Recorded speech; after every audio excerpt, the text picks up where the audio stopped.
No one's ever done it the way we're doing it, and no one's ever been as fat. Yeah. And then we have these things to shield people from it. We call it fat shaming. Don't tell someone they're fat. Let them just be morbidly obese and go through life at a massive risk of heart attack or stroke or diabetes. Don't say anything, because then you'll hurt their feelings. Meanwhile, this is Eclectic Productions.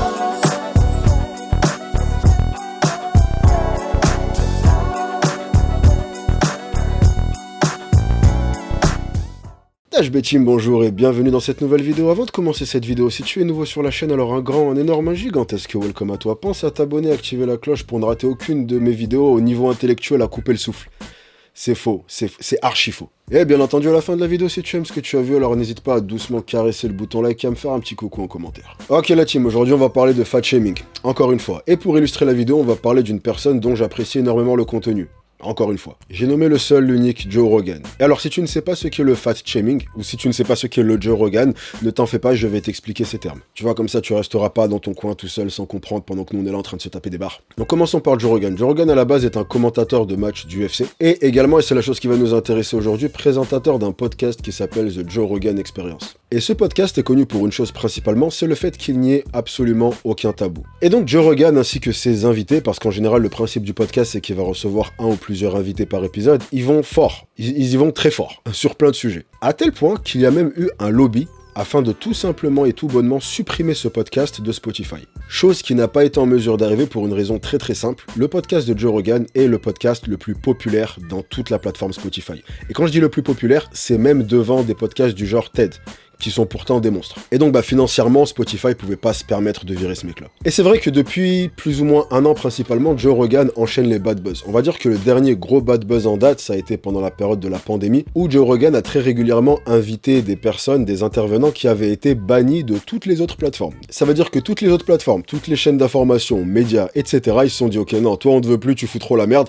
Joe Rogan il leur a dit ok pas grave, venez chez moi. Et donc ces personnes aux idées très tranchées pouvaient venir sur le podcast de Joe Rogan pour un peu vider leur sac. Et vu qu'ils avaient été bannis de toutes les autres plateformes, il y avait une espèce de tension qui s'était accumulée, tu vois, donc ils sont venus sur le podcast de Joe Rogan pour se lâcher. Et j'imagine que tu peux assez facilement le comprendre, c'était très régulièrement des idées anti-vax. Et principalement même Joe Rogan qui avait été accusé de justement mener une sorte de campagne anti-vax. Tout ça est même allé tellement loin que t'as le chanteur Neil Young qui a carrément menacé Spotify de complètement retirer sa musique si jamais il gardait Joe Rogan sur leur plateforme. Et Spotify lui ont répondu, écoute Neil Young, t'es mignon mais personne n'écoute ta musique depuis 1991, Joe Rogan il fait des chiffres, va falloir que tu t'en ailles en fait. Et donc parmi toutes ces idées tranchées que Joe Rogan a, la plus récente en date, la dernière et donc celle qui nous amène aujourd'hui, c'est une idée tranchée sur le fat shaming, ou plutôt la manière dont il faut un peu appréhender et venir parler à une personne qui souffrirait d'obésité. Et tout à l'heure je t'avais promis que je t'expliquerais ce qu'est le fat shaming si tu sais pas ce que c'est. En gros on va dire que pour vraiment résumer, et corrigez-moi dans les commentaires si vous avez une définition un peu plus précise, parce que là ce que je m'apprête à sortir ça sort de ma tête, c'est en gros le fait de venir culpabiliser, voire même dans certains cas extrêmes ridiculiser une personne pour son poids. Et c'est un terme qui est super large. Ça peut commencer par du fat shaming un peu plus passif et détourné, du genre non mais tu sais tu devrais perdre quelques kilos quand même, c'est pour ton bien. Et ça peut aller jusqu'à un fat shaming beaucoup plus agressif, du genre traiter une personne obèse de grosse baleine. Et en gros ce que Joe Rogan dit dans son podcast, tu l'as un peu vu en introduction de la vidéo, c'est que le fat shaming fonctionne. Fat shaming works. Exactly. Et donc moi ce que je vais faire dans cette vidéo, c'est expliquer point par point pourquoi ça ne fonctionne pas. En fait on peut presque dire que cette vidéo c'est un clash à Joe Rogan. Il peut y avoir qu'un seul shérif. Alors, le fat shaming, donc comme je l'ai expliqué, l'action de venir un peu reprocher à une personne obèse d'être obèse, lui dire en quelque sorte de bouger ses fesses. Et il s'avère que cette action, donc le fat shaming, contre toute attente, part dans la plupart des cas d'une bonne intention. Je dis dans la plupart des cas parce que des fois, c'est juste un défouloir. Tu sais, t'as plein de gens qui vont faire ça pour pouvoir trouver un moyen déguisé d'être méchant sans avoir à assumer les conséquences de leur méchanceté. Parce qu'en gros, si quelqu'un les rappelle à l'ordre, ils peuvent juste rétorquer que non, mais je disais ça pour son bien, moi, c'est pour lui, hein. Je fais bien la votre compte. Et bon, je vais pas passer énormément de temps sur ce cas de figure-là, on va dire que si c'est ton cas et que tu vas faire ce genre de remarques parce que t'as envie de blesser les gens, je te souhaite tout simplement d'aller mieux parce que pour faire ce genre de choses, il faut énormément souffrir. Mais là, non, dans cette vidéo, je vais me concentrer vraiment sur les personnes qui à la base le font par bienveillance et essayer de vous faire comprendre pourquoi vous vous y prenez peut-être mal. La première, et je trouve important de commencer par là, c'est que crois-le ou non, mais le fat shaming et les conséquences qu'il entraîne ont fait l'objet d'études. D'accord? C'est quelque chose qui a été testé et étudié. Genre, on a tout bonnement mené des tests pour observer les conséquences de ce qui se passait lorsque tu disais à quelqu'un faut que tu te bouges. Et bon, je te mettrai des liens en description, mais pour te la faire courte, les effets du fat shaming vont être que tu vas faire en sorte que la personne grossisse encore plus. Comment? Première raison principale, j'étais déjà parlé dans moult vidéos des effets du cortisol. D'accord, le cortisol, c'est une hormone du stress que tu vas sécréter et qui, entre autres, va te pousser à stocker du gras et t'empêcher de prendre du muscle. Et culpabiliser une personne va contribuer à lui faire sécréter du cortisol. Ça veut dire que physiologiquement parlant, en disant à une personne qu'elle est grosse, tu contribues à la faire grossir. Et il a été prouvé par les mêmes tests et les mêmes études que ce genre de comportement pouvait également augmenter la dépression, les troubles du comportement alimentaire et pléthore d'autres choses qui contribuent à faire prendre du poids. Et maintenant, pour se détacher un peu des études et te parler plus de par mon expérience personnelle après avoir coaché à ce niveau-là même plus des centaines, mais probablement plus de 1000 personnes, je peux te garantir qu'une écrasante majorité des êtres humains sur Terre avancent dans le positif et non pas dans le négatif. À quelques exceptions près dont je vais parler juste après. Mais hormis cette exception-là, l'être humain avance dans l'encouragement et non pas dans le reproche. Même dans le cas d'une personne qui ferait mal 9 fois sur 10, il s'avère que cette personne aura beaucoup plus de chances de progresser et d'avancer si au lieu de la culpabiliser pour les 9 fois sur 10 où elle a loupé le coche, tu la félicites pour la 1 fois sur 10 où elle a assuré. Et la raison, c'est parce qu'une des conditions indispensables de la réussite, c'est la confiance en soi. Il est extrêmement difficile de réussir dans un domaine, n'importe quel domaine, si jamais tu doutes. Et ça, c'est une notion qu'on retrouve dans plein de milieux différents. Prends par exemple le basketball, avant leur match, tu les vois faire quoi? Ils se mettent devant le panier, ils font semblant. Bon, j'ai jamais fait de basket, donc si mon mouvement, je crois que...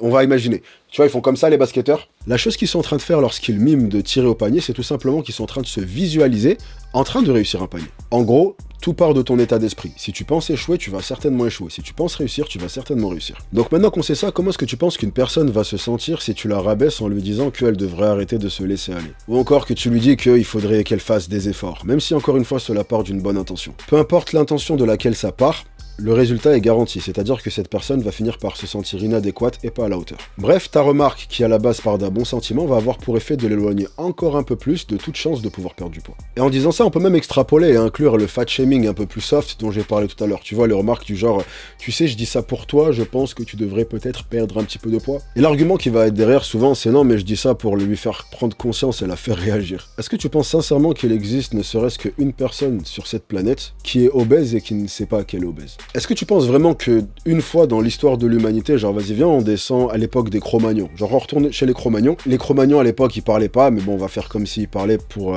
les besoins de la vidéo parce que si eux ils faisaient juste mais là on va faire comme s'ils parlaient. Est-ce que tu penses qu'une discussion de Cro-Magnons dans l'histoire des Cro-Magnons s'est passée comme ça, genre Brutus tu sais t'as pris pas mal de poids ces temps-ci, je pense que tu devrais faire gaffe, je dis ça pour ton bien.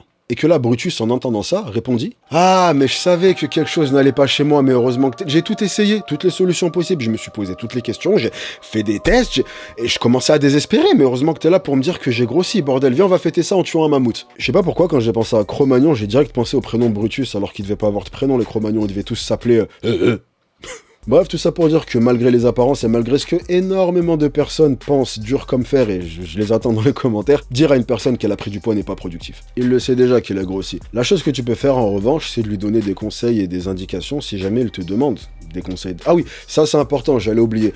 Donner des conseils aux gens qui vous demandent des conseils en fait. Parce que, et là encore plein de gens ne vont pas être d'accord, mais bon ça c'est internet, les gens sont jamais d'accord.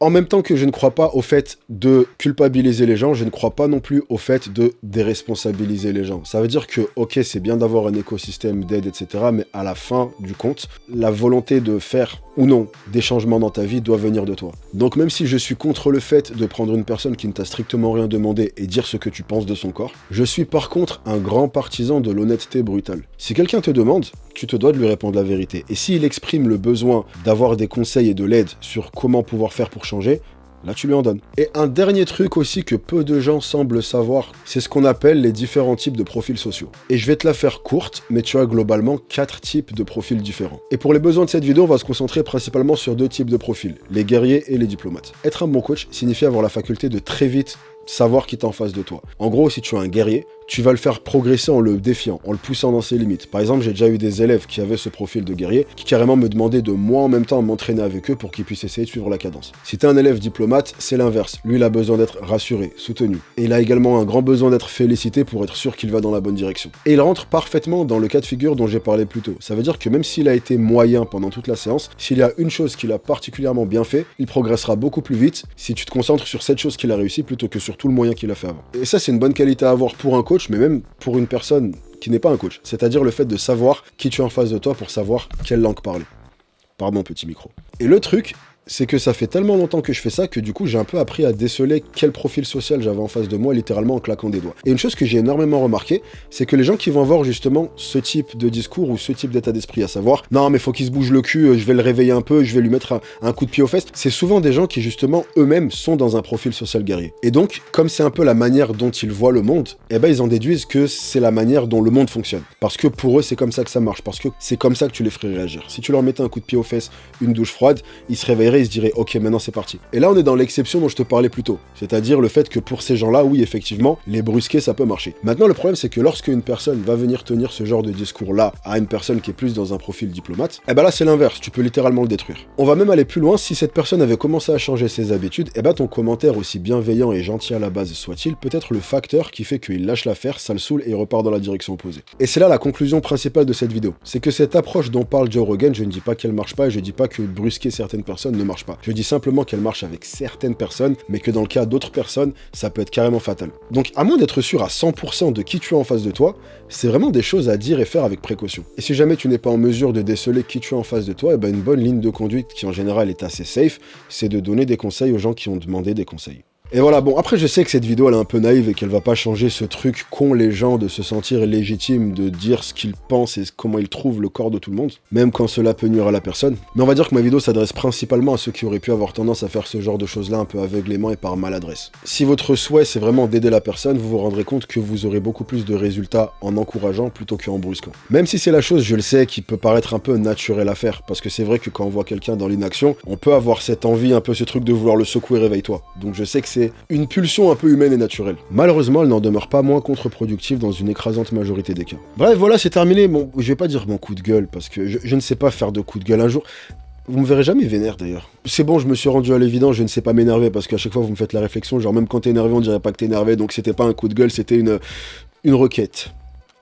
Une expression de... voilà, un vidage de sac. Bref, tout ça pour dire que si vous en êtes resté jusqu'à la fin de ce vidage de sac, ça se dit vidage? Vidange? Ouais, une vidange, on peut faire une...